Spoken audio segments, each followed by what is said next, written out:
What's going on, buddy? It's Jeff here. Welcome back to the channel. Well, we finally moved out of that range that we've been channeling, ping-ponging in between for the last 10 days, only to go right back inside of it. I want to talk about exactly what happened today. This is a very good example. And the reason why I want to mention this is because a lot of people write inside the comments and have reached out to me saying, Jeff, what do you mean by priced in, right? Where are you getting this priced in? Now, on contrary, when I say the term what investors are pricing in, there's tools that I'm using, okay, that go over what exactly is priced in, right? What are the probabilities of, X, Y, and Z happening? And I'm going to go over that in this entire video and why it is still insanely relevant to this market, which is very important to follow some of the news when these breakouts happen as big as it did today, getting back into that over that 394 on SPY, and then once again that big pivot level 395.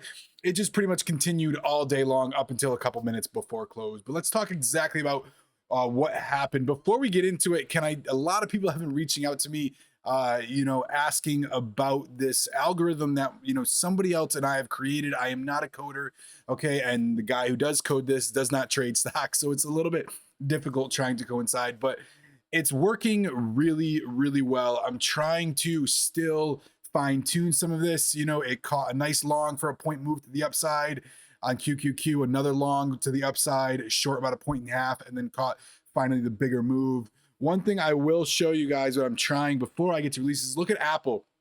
It caught that move all the way to the upside, and once again on the pullback once it couldn't break, okay, the previous swing low of that 145.40. But what I am trying to get rid of, which is a perfect example, is Microsoft, right? It caught that long once we were over that pre-market high, but it was getting a little confused. Are we going long? Are we going short here? And we had a couple of these break-even trades. If you did take this, now let me tell you this bot is running, every single all of market open. These are not trades that I'm taking. This is based off of my strategy. So obviously some of these are, but I am still trying to improve on this. And when I do, guys, I will release it to everybody. But let's get into exactly what happened. So I have this charted out on ES. I'll zoom in a bit for you guys. Okay, I like to chart ES because a lot of moves happen overnight. I've mentioned this before, and ES just runs very fluid. But you have these two white dotted lines. We've got a couple fake breakouts to the upside, a little fake outs to the downside, but we're really just channeling in between this range. That 39.50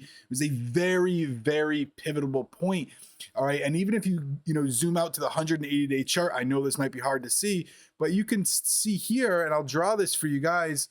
It was kind of trying to respect this overall trend line that we have here. Okay, we've been kind of just continuing to move higher all the way back from October lows. This is not a perfect trend line. I'm just trying to, show you guys an idea. And we broke through it, and now here we are curling back, trying to retest this. But this 39.50 level has been a pivotal magnet and battleground for bulls and bears.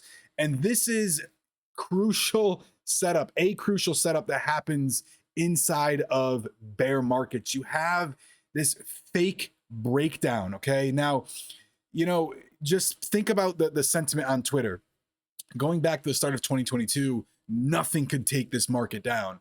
And then all of a sudden, deep into 2022, after we've already sold off 20 plus percent, okay, 25, percent on SPY, then everybody becomes a bear. And everybody says, oh, we've got to go lower. The economy's awful. And everybody becomes a bear. So these fake breakdowns are very prevalent. And what I mean by a fake breakdown is we make a new low. As you can see, we crash through that 39.50 only to reclaim it and squeeze hard. Now, obviously it was accelerated today by what we're going to go over in just a moment, but this is a very big setup that happens inside of bear markets. And it's because one side can tend to be too crowded. There's not enough liquidity for everything just to continue to move in one direction, especially when you have people cashing out and closing positions, right?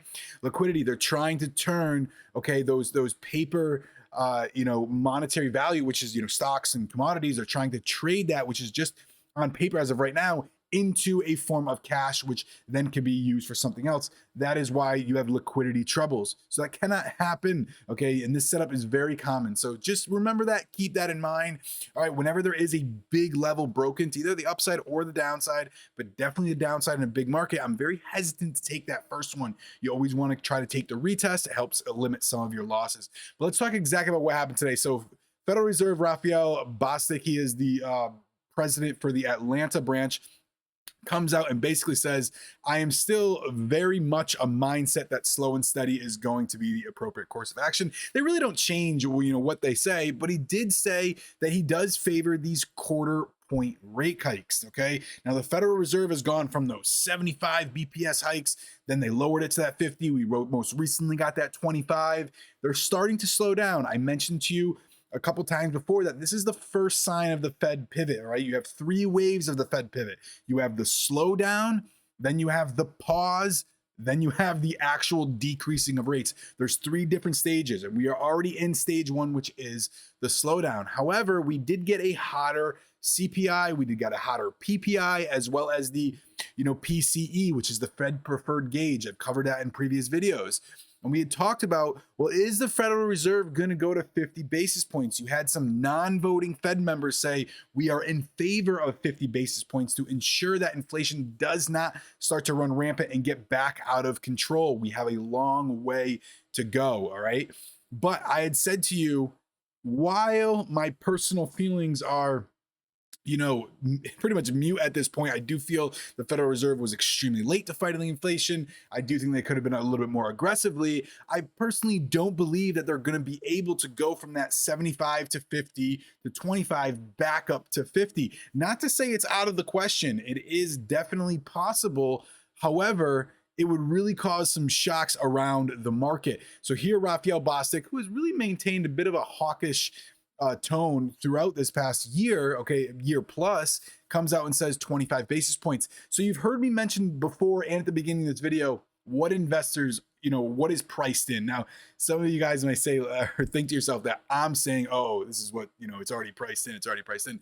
No. There is target rate probabilities. You can go check this out at cmegroup.com. Okay, you can go check this out. And this is where investors are lying on the target rate probabilities to be. You can see this, this chart right here. It's a very brief chart. This is for the next meeting, which is going to be March 22nd, which, by the way, we do have CPI coming out on the 14th, which will play, into some effect on that, obviously. But the current rate is between 4.5% and 4.75%.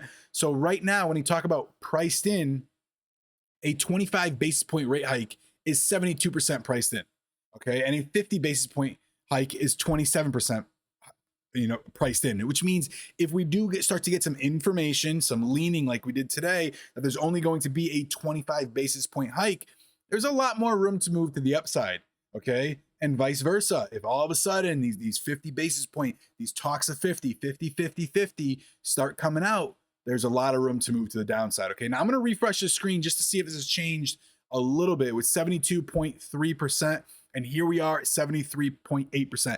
It's already changed in just literally the matter of since the market's been closed over 10 minutes, and I most recently refreshed it. And you can see as I zoom down or scroll down a little bit for you guys, right now 73.8%, of investors are pricing in a 25 basis point hike.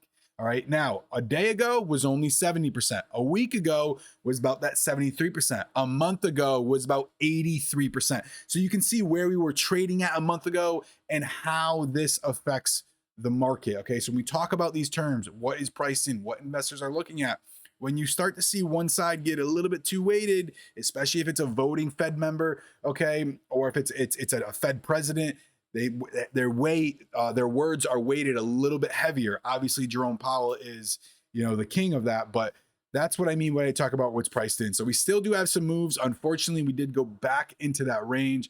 I'll show you a different chart that probably isn't as crowded as ES right now. All right, these are some of my levels I traded off of today. But you can see here we are. We're just kind of ping-ponging back into the range. Reversals offer a very good opportunity. This 397 level was a big swing pivot. So you can continue to hold that, move up to the upside. Obviously, your next levels are that 400 key area, then that 401, 401.50 area, which we previously have rejected off of. So guys, that is it for this video. I'll see you in the next one.